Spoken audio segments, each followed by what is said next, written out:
Halo para siswa dan pembina karya ilmiah siswa. Selamat ketemu di IJ Nauman Channel. Bicara pendidikan, sekolah, dan madrasah. Jangan lupa subscribe, like, dan mark ya.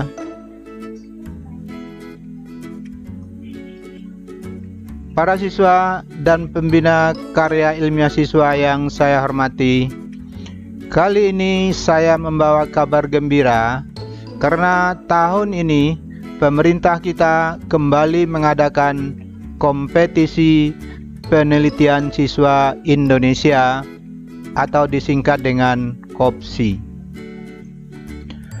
Pada video ini kita akan bicarakan panduan pelaksanaan KOPSI itu.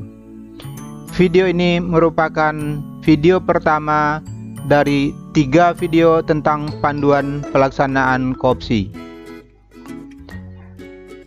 Para siswa dan pembina karya ilmiah siswa yang saya hormati, sebelum ini kegiatan serupa sudah pernah diadakan dengan berbagai nama dan istilah. Antara lain, pernah diadakan lomba penelitian ilmiah remaja yang disingkat dengan LPIR. Pernah juga berganti nama menjadi lomba karya ilmiah remaja atau LKIR. Kemudian berubah nama menjadi lomba penelitian siswa nasional atau LPSN. Dan beberapa tahun sebelum ini, tahun 2018-2019 dinamakan dengan Olimpiade Penelitian Siswa Indonesia atau OPSI. Dan tahun ini diganti nama lagi menjadi Kompetisi Penelitian Siswa Indonesia atau disingkat dengan KOPSI. Para siswa dan pembina karya ilmiah siswa yang saya hormati, KOPSI tahun ini diselenggarakan oleh Pusat Prestasi Nasional Kementerian Pendidikan dan Kebudayaan, Riset dan Teknologi Republik Indonesia. Untuk kelancaran pelaksanaannya, Pusat Prestasi Nasional telah mengeluarkan Panduan Teknis Kompetisi Penelitian Siswa Indonesia atau Panduan Teknis KOPSI.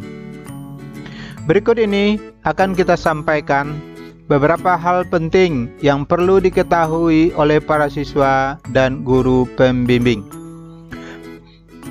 Pertama, kita lihat tujuan KOPSI. Kompetisi penelitian siswa Indonesia ini bertujuan untuk pertama meningkatkan budaya meneliti di kalangan siswa. Artinya bagaimana agar para siswa itu menjadi terbiasa melakukan penelitian, menerapkan pengetahuan-pengetahuan yang diajarkan oleh gurunya dengan berbagai metode pembelajaran, misalnya ada project based learning. Nah, project based learning merupakan basis untuk melakukan penelitian di kalangan siswa dan pengembangannya tentu lahir dalam bentuk penelitian ilmiah. Kedua, memperoleh data siswa yang memiliki minat dan bakat dalam bidang penelitian. Dengan diselenggarakannya KOPSI ini, tentu Kementerian Pendidikan dan Kebudayaan akan memperoleh data, memperoleh nama, keterangan siswa-siswa yang memiliki minat dan bakat untuk penelitian. Tentu kalau suatu saat akan diadakan pembinaan atau pemberian penghargaan, data ini sudah dimiliki.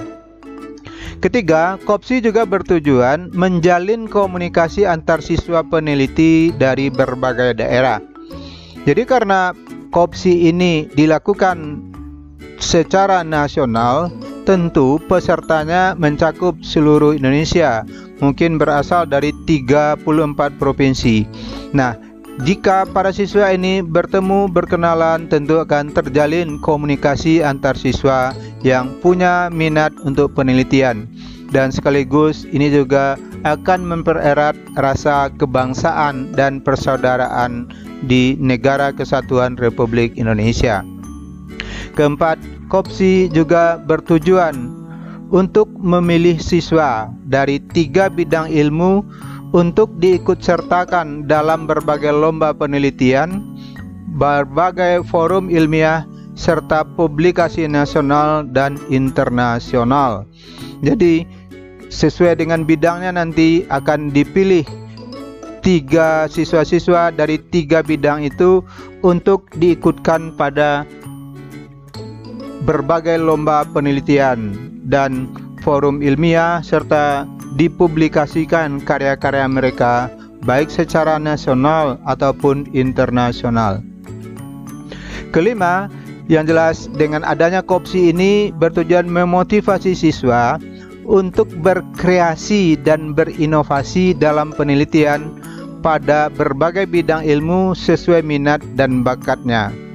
Keenam, KOPSI juga bertujuan membangun integritas, gigih, sikap bertanggung jawab, peduli terhadap lingkungan, mandiri dan percaya diri. Karena melakukan penelitian tentu membutuhkan integritas, membutuhkan kegigihan, membutuhkan tanggung jawab, dan berusaha untuk mandiri dan harus ditopang oleh rasa percaya diri.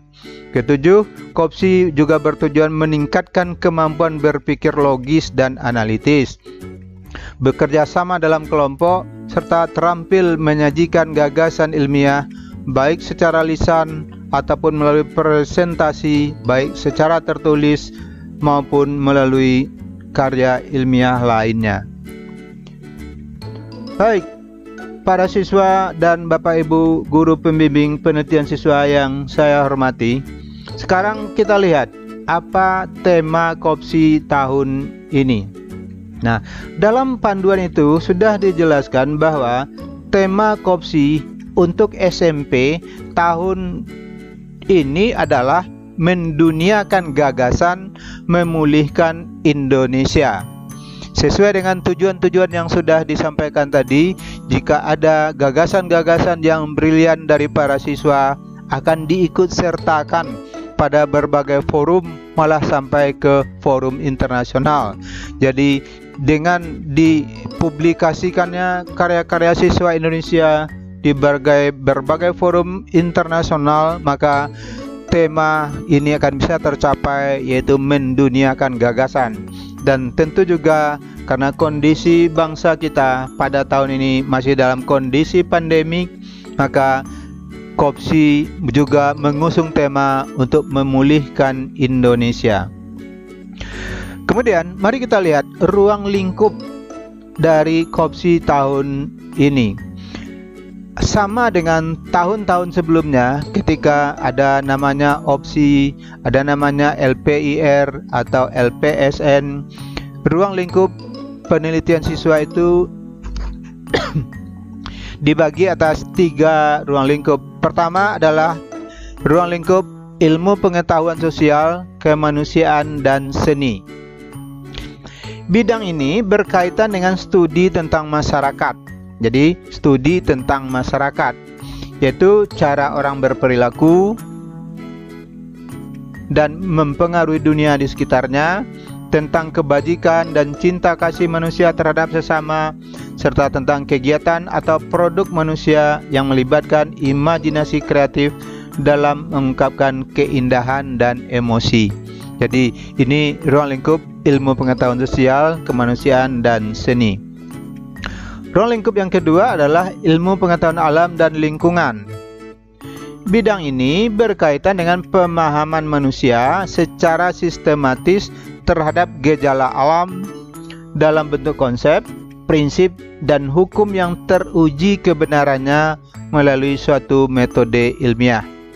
Termasuk dalam gejala alam adalah lingkungan, yaitu segala sesuatu berupa proses atau peristiwa di sekitar yang bersifat biotik maupun abiotik.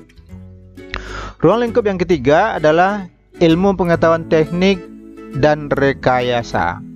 Bidang ini adalah tentang rancangan, yaitu pemikiran atau upaya membuat sesuatu, menciptakan sesuatu untuk kepentingan manusia. Perwujudannya adalah berupa produk teknologi. Jadi ada hasilnya yang bisa dimanfaatkan untuk kepentingan umat manusia. para siswa dan pembina karya ilmiah yang saya hormati, nah, setelah kita bicarakan tema dan ruang lingkupnya, tentu penting sekali diketahui persyaratan peserta yang bisa ikut koopsi. Nah, persyaratan yang bisa ikut koopsi itu adalah, pertama itu jelas adalah warga negara Indonesia. Jadi warga negara Indonesia, baik dia berada di Indonesia ataupun pada sekolah-sekolah Indonesia di luar negeri. Kedua, dia harus siswa SMP atau MTS atau yang sederajat. Ingat, itu kelas 7 atau kelas 8 pada tahun ajaran 2020/2021. Jadi pada tahun ajaran sekarang. Kalau sekarang Ananda sudah kelas 9, tentu tidak bisa menjadi peserta koopsi. Dan istimewanya untuk koopsi tahun ini, pesertanya boleh dari SMP, boleh dari MTS, atau yang sederajat. Yang sederajat itu mungkin dari paket B. Ketiga, peserta dapat perseorangan atau sendiri atau berkelompok. Kalau berkelompok itu maksimum paling banyak 3 orang, yang terdiri atas 1 orang sebagai ketua, 2 orang lainnya, kalau 3 orang itu sebagai anggota. Dan ingat, persyaratan keempat, kalau berkelompok harus dari sekolah yang sama. Tidak boleh satu kelompok itu sekolahnya beda-beda. Harus dari satu satuan pendidikan yang sama. Kemudian persyaratan kelima, setiap peserta hanya boleh mengirim 1 naskah penelitian terbaiknya. Jadi satu peserta, baik itu perseorangan atau kelompok, hanya boleh mengirimkan 1 naskah penelitian. Jadi kalau punya 2 atau lebih penelitian, pilihlah yang terbaik, kirim 1 untuk kompetisi penelitian ini. Dan keenam, syaratnya setiap peserta harus mempunyai guru pembimbing. Jadi walaupun siswa melakukan penelitian sendiri atau berkelompok, tapi harus ada guru pembimbing, karena keberhasilan siswa itu juga harus dibimbing oleh para gurunya. Dan yang ketujuh, naskah penelitian belum pernah diikutsertakan dalam lomba lain tingkat nasional atau internasional. Jadi naskah kita tersebut belum pernah diikutsertakan pada lomba-lomba lain di tingkat nasional. Berarti kalau diikutkan pada lomba tingkat provinsi, kabupaten, atau di lingkungan sekolah atau di kecamatan, tentu disilakan. Kedelapan, peserta ditetapkan sekolah dengan bukti surat keterangan kepala sekolah. Jadi harus ada penetapan dari sekolah bahwa Ananda itu sebagai peserta koopsi, yang dibuktikan ada surat keterangan dari kepala sekolah. Nah, baik Bapak dan Ibu, para pembimbing penelitian siswa dan para siswa yang saya hormati, tadi kita sudah sebut bahwa salah satu syarat harus ada guru pembimbing. Nah, sekarang kita lihat apa persyaratan untuk guru pembimbing itu. Nah, seorang guru pembimbing harus berperan memberikan bimbingan dan arahan kepada siswanya dalam penelitian. Jadi guru harus membimbing siswanya dalam melakukan penelitian, namun ide atau gagasan dan isi naskah hasil penelitian tetap merupakan tanggung jawab peneliti. Siapa penelitinya? Penelitinya adalah siswa. Guru hanya membimbing, jadi bukan membuatkan. Kedua, guru pembimbing harus mengajar di sekolah yang sama dengan peserta yang dibimbingnya.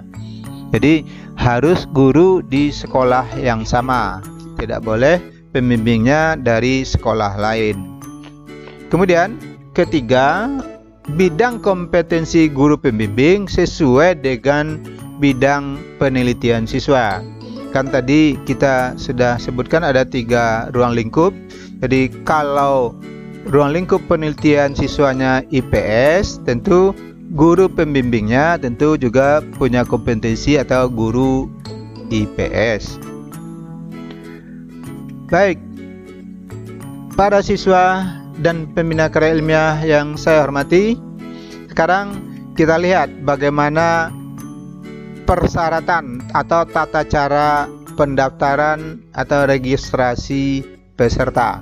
Ingat, ini sangat penting sebab kalau tidak diregistrasi dulu tentu tidak bisa terdaftar sebagai peserta KOPSI.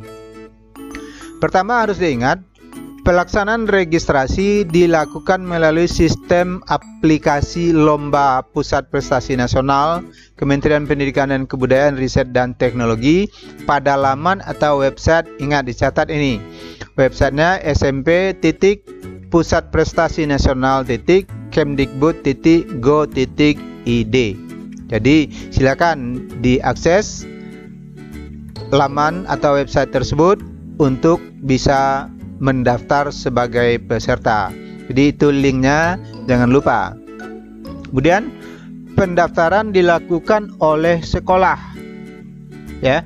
Jadi pendaftaran dilakukan oleh sekolah dengan melengkapi data peserta KOPSI secara akurat, jadi dan benar. Jadi pendaftaran itu dilakukan oleh sekolah, nanti dibuka linknya, apa-apa data yang diminta harus diisi dengan akurat dan benar.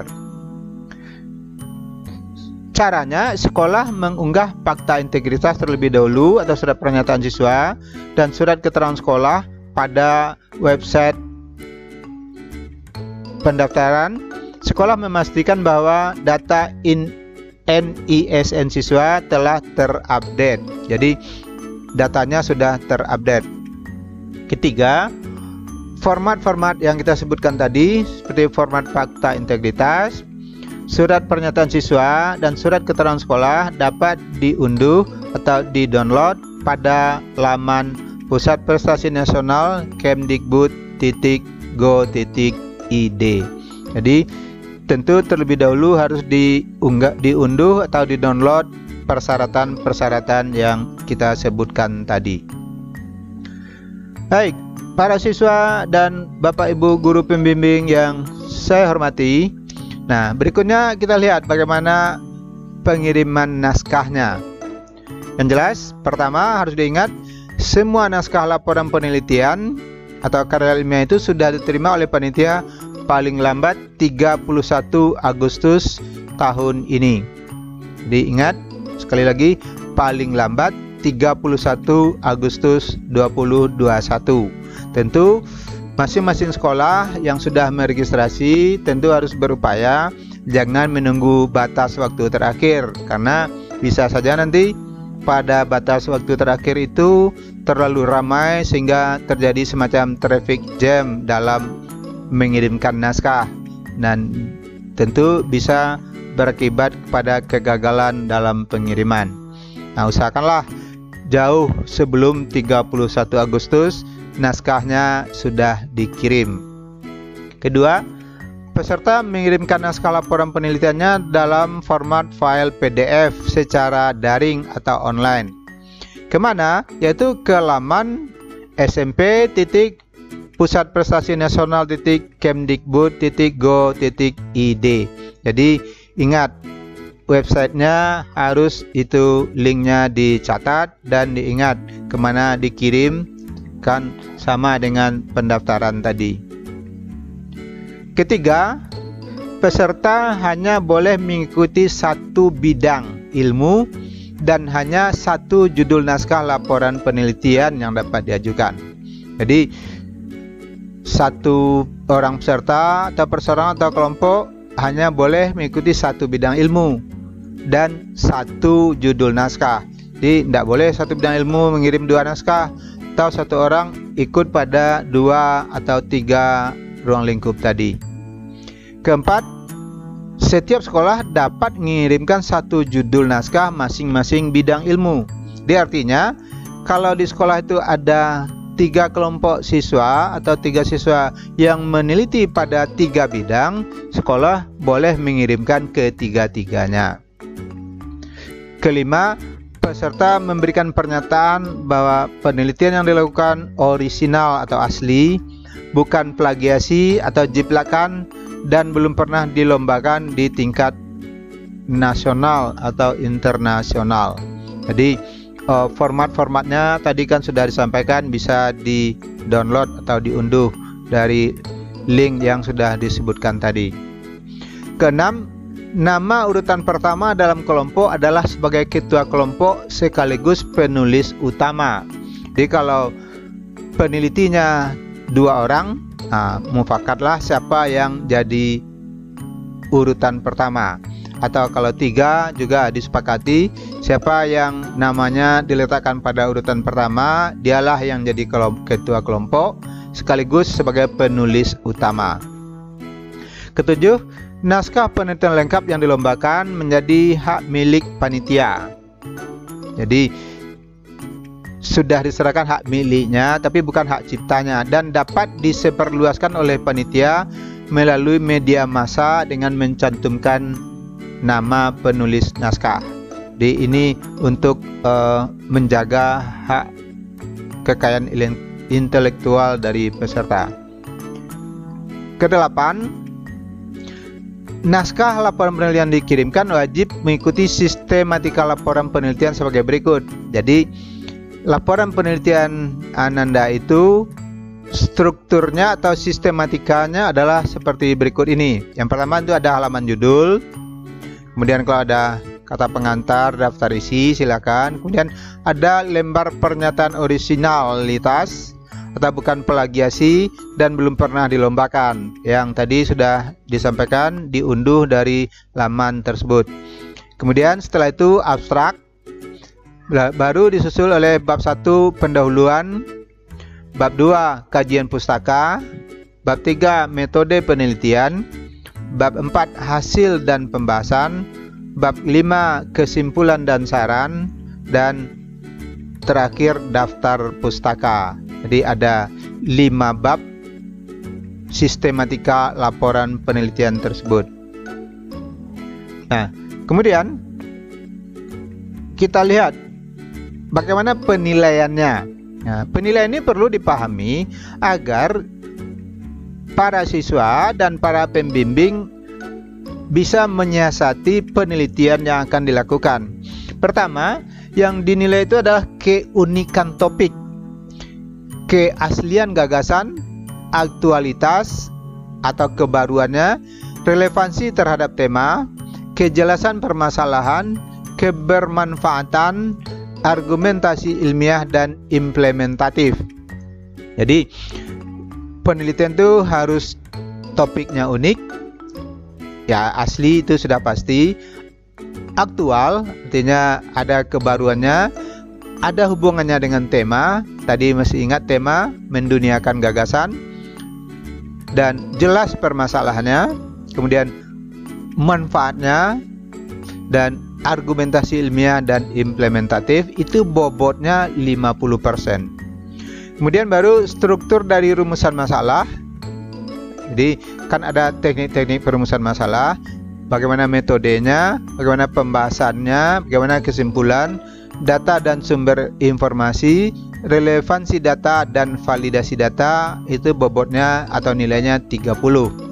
Dan ketiga, format naskah mencakup tata tulis, jadi bagaimana ejaannya, bagaimana huruf kapitalnya, ukuran kertas, bagaimana kerapiannya, tata letaknya, jumlah halaman, sistematika tulisan, ketepatan dan kejelas penyampaian, dan tata bahasa.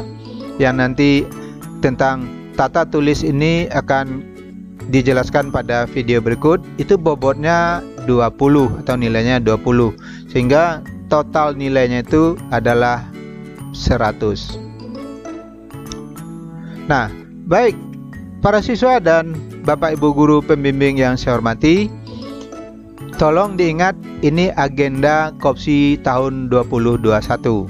Jadi agenda pertama tentu adalah sosialisasi yang sekarang pada bulan Juni ini, yang video ini mungkin termasuk salah satu bagian dari sosialisasi KOPSI tersebut ke para siswa SMP FTS sederajat di seluruh Indonesia. Jadi siapa saja yang mengikuti video saya ini berarti dia secara langsung sudah ikut sosialisasi KOPSI. Kedua, registrasi atau pendaftaran itu pada bulan Juni sampai Juli 2021. Jadi pada bulan ini sudah boleh bersiap-siap untuk melakukan registrasi. Jadi peserta tadi sudah sampaikan diregistrasi oleh sekolah, ke laman, ke website. Ingat ini linknya smp.pusatprestasi nasional.kemdikbud.go.id. Kemudian langkah ketiga adalah hasil penilaian dan seleksi laporan penelitian itu pada bulan September. Ingat jadwal pengiriman paling lambat tadi sudah sampaikan, paling lambat 31 Agustus. Jadi hasil penilaian dan seleksi laporan akan diumumkan pada bulan September. Itu Dewan Juri akan melakukan penilaian dan seleksi seluruh naskah yang masuk untuk ditentukan naskah penelitian terbaik menuju tingkat nasional. Jadi pada bulan September itu akan dilakukan seleksi dan